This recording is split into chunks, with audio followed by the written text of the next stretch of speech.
What do 17th century tulips and 21st century cryptocurrencies have in common? Well, it actually turns out quite a bit. What we'll talk about over the next two videos is one of the most fascinating economic events in the last 500 years, and it is called Tulip Mania. Tulip Mania was arguably the first major well-publicized financial bubble. And what is a financial bubble? There's a couple of key components.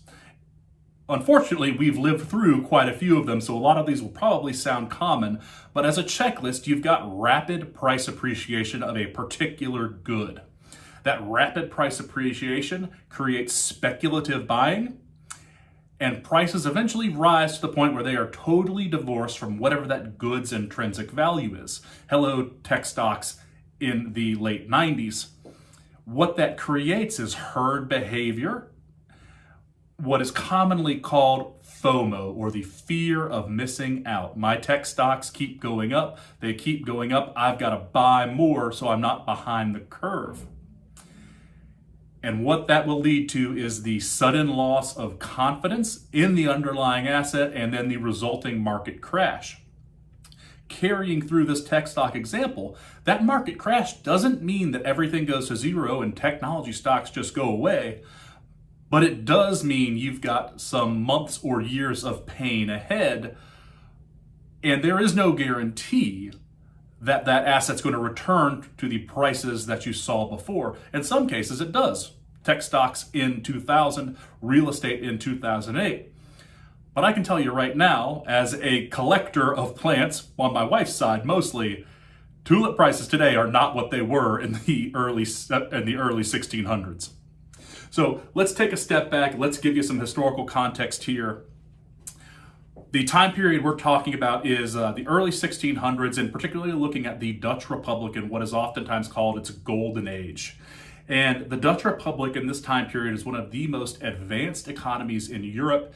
It had a booming trade network, a growing and prosperous middle class, and most interestingly, a flourishing financial sector.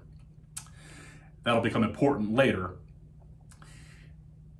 Where tulips come into play here is the tulip export began from the Ottoman Empire in the late 1500s, and these tulips became a status symbol for the Dutch.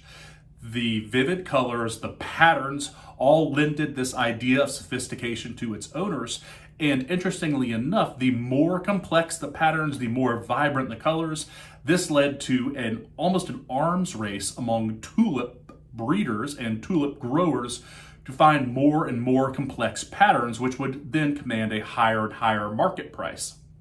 An interesting note, the virus that creates these complex patterns actually ends up reducing the tulip's future reproductive abilities. That is something the Dutch did not know at the time period.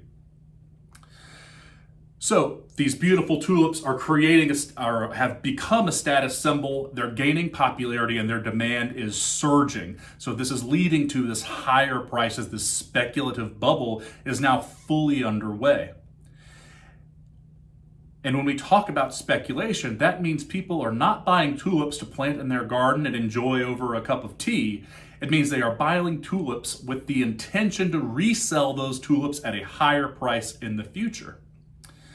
And the key innovation here at this time period was the use of tulip future contracts. What is a future contract? It is a contract that allows you to buy or sell a tulip at a predetermined price at some point in the future. So if you feel that tulips are going to continue rising, you're going to go to some schmuck on the street and say, hey, I've got these tulips today. You buy them from me at a higher price in 6 months from now, and you lock in that appreciation. But this also allows people to speculate on the price of tulips without ever actually owning a tulip physically.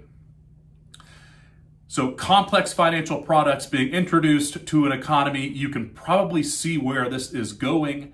In the next video, we're going to talk about the peak and the eventual fall of the tulip market.